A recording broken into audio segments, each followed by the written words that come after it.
Chapter 8. I told myself it was nothing. Denial doesn't announce itself. It doesn't arrive loudly or demand attention. It slips into your thoughts quietly, offering comfort where doubt should be. It tells you stories that make discomfort easier to live with. It was nothing, I told myself. Everyone argues. Everyone gets insecure. Everyone has moments they regret. Ethan was loving, thoughtful, apologetic. Those things mattered more than occasional tension, or so I believed.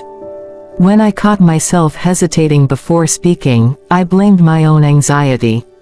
When I rehearsed explanations in my head, I called it consideration. When I felt relief after pleasing him, I named it compromise. Love, after all, required effort. I stopped sharing certain details. Not because Ethan asked me to, but because I didn't want to deal with the heaviness that followed. If I stayed late at work, I framed it carefully. If I met friends, I chose my words with precision. If something bothered me, I softened it before letting it leave my mouth. "You're very thoughtful," Ethan said once. "You really consider how things affect other people." The praise felt warm and dangerous. One afternoon, I ran into an old friend, someone I hadn't seen in years. We talked longer than expected, laughter spilling easily between us. When I mentioned it to Ethan later, his smile faltered. "You didn't tell me you were meeting him," he said. "It wasn't planned," I replied. "We just ran into each other." He nodded slowly. "I just don't like surprises," he said. "They make me feel unimportant." The words landed heavier than intended. "I didn't mean." "I know," he said quickly. "It's nothing." But it wasn't. I spent the rest of the evening trying to prove that he mattered, unaware of how easily reassurance had become currency. That night, I lay awake, staring into the dark. A question hovered just beyond reach. Why did I feel guilty when I hadn't done anything wrong? I turned onto my side and pushed the thought away. Because acknowledging it would change everything. Chapter 9. Love with Conditions. I began to notice the rules only after I had already learned to follow them. They weren't spoken aloud. They weren't written down. But they existed, quietly shaping my behavior. Love, I learned, came with expectations. Be available. Be considerate. Be predictable. When I met those expectations, everything felt easy. Ethan was affectionate, attentive, warm. When I didn't, the air shifted. He grew distant, not cold, just slightly withdrawn. His replies shorter. His touch less frequent. The absence spoke louder than anger ever could. "What's wrong?" I asked once. "Nothing," he said. "I'm just tired." But I knew better. I adjusted. I canceled plans that might inconvenience him. I asked before making decisions. I measured my independence carefully. "You're very independent," Ethan said one evening. "Sometimes it feels like you don't need me." The statement sounded vulnerable, almost wounded. "I do need you," I replied immediately. Relief softened his features. "Good," he said quietly. The realization came slowly, like dawn breaking through fog. I was afraid, not of him exactly, but of disappointing him. Afraid of the silence that followed unmet expectations. Afraid of the subtle withdrawal that felt like punishment. Afraid of becoming the reason things went wrong. I remembered my mother then. How she adjusted herself to keep the peace.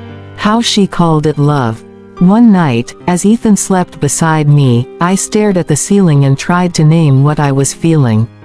It wasn't anger. It wasn't hatred. It wasn't even fear, not fully. It was loss. The quiet loss of my own voice. And for the first time, I wondered, truly wondered. What would happen if I stopped following the rules?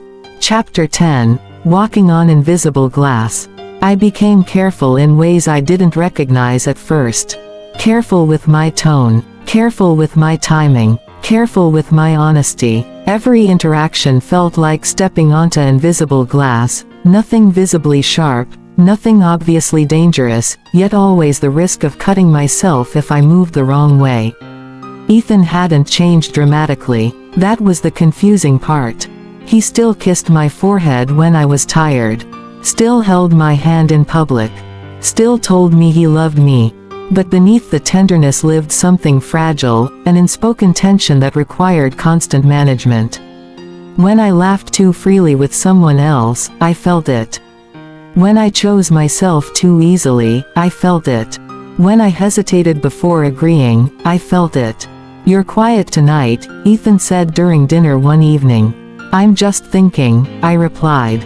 "About what?" I paused. About how carefully I was breathing. About how much effort it took to stay balanced. "Nothing important," I said. He smiled, satisfied, and I felt the familiar relief of having answered correctly. The worst part wasn't the fear, it was the doubt. Was I imagining this? Was I being unfair? Was this just what adult relationships required? I replayed conversations in my head, searching for evidence that I was overreacting.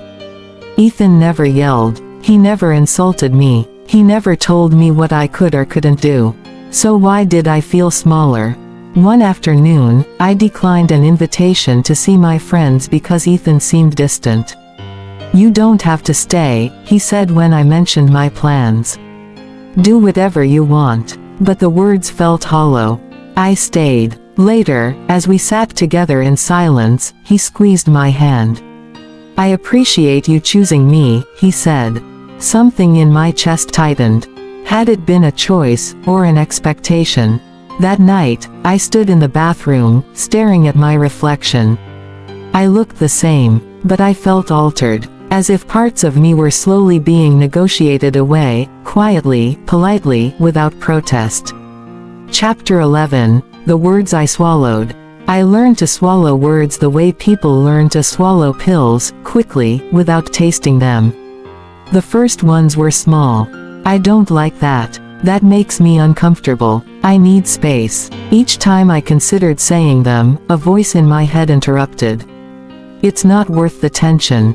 He'll misunderstand. You're being dramatic." So I stayed silent. One evening, after a long day, Ethan asked why I seemed distant. "You can tell me anything," he said.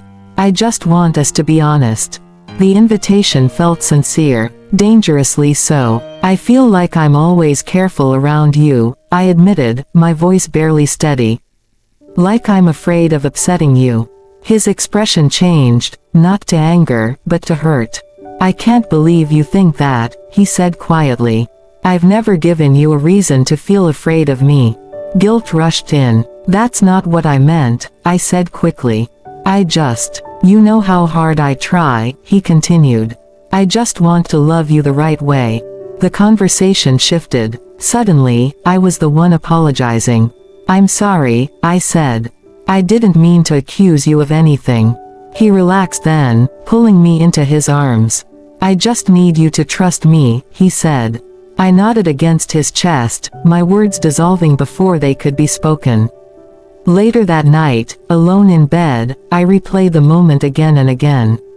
I had tried to be honest. I had tried to speak. And somehow, I had ended up comforting him. A quiet realization settled in. Honesty, I was learning, had consequences. And silence felt safer. Chapter 12, When Fear Wears Love's Face. Fear doesn't always arrive as terror. Sometimes it arrives as concern. As worry, as the quiet belief that you must be careful not to hurt someone you love. That was the kind of fear that began living inside me. I became afraid of moments before they happened, rehearsing conversations, anticipating reactions, preparing myself for disappointment that might not come but often did. If Ethan sounded distant on the phone, my chest tightened. If he took longer to reply, my thoughts spiraled. If I sensed even the slightest shift in his mood, I searched myself for the cause. "What did I do?" I asked once, half joking. He frowned. "Why would you think you did something?" He replied, "I don't want you walking on eggshells around me." The irony settled deep. Because eggshells were exactly what I felt beneath my feet. One evening, we attended a small gathering with his friends. I laughed more than usual, relief spilling out after days of restraint. For a moment, I felt like myself again. On the way home, the silence in the car was heavy. "You seemed different tonight," Ethan said finally. "Different how?" "Louder," he replied. "More distant." I turned toward him. "I was just having fun." He nodded, eyes fixed on the road. "I guess I just don't recognize that version of you."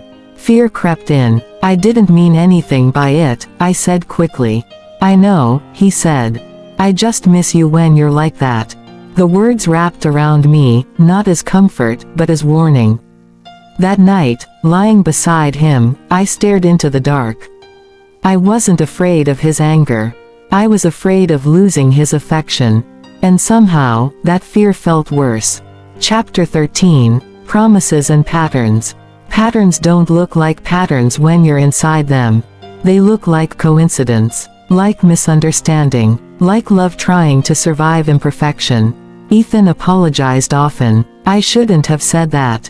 I didn't mean to make you feel that way. I'm working on myself." Each apology was sincere, or at least sounded like it. And each one came with a promise. "I'll do better," he said. I believed him, because I wanted to. But the apologies followed a rhythm. Tension, distance, discomfort, then reassurance. Affection returned stronger than before, more attentive, more loving, more intense. It felt like relief. And relief can be addictive. I started noticing how easily my boundaries dissolved. I stopped pushing back when something felt wrong. I stopped finishing sentences that might lead to conflict. I stopped trusting my own discomfort. "You're very patient," Ethan said once.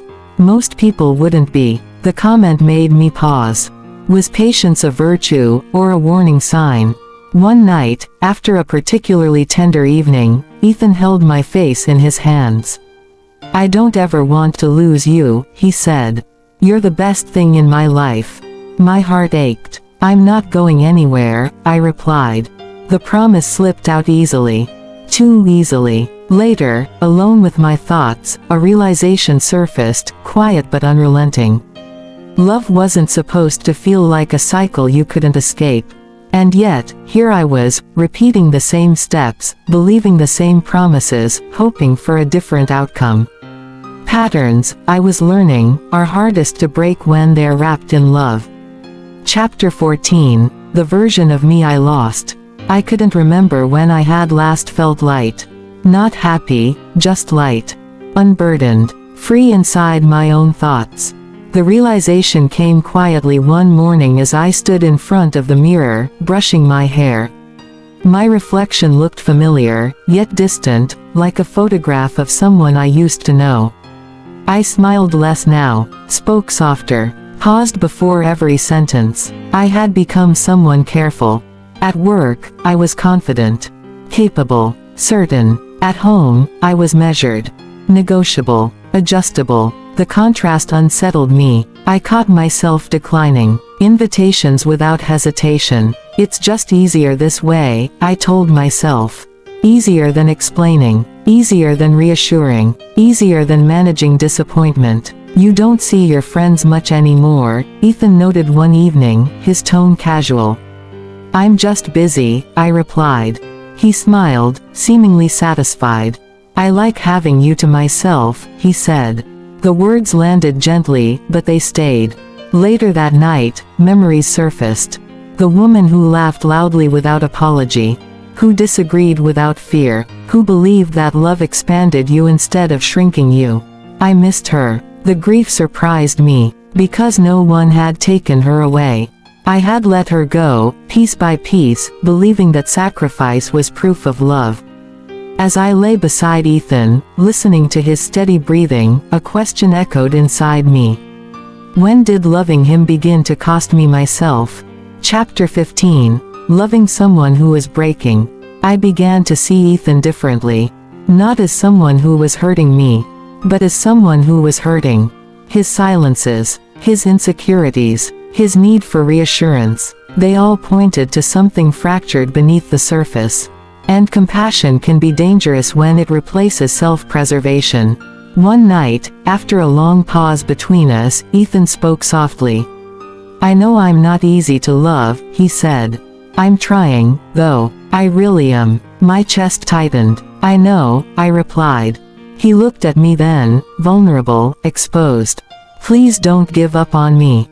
The plea settled heavily in the space between us. I won't, I said. Because how do you leave someone who is breaking?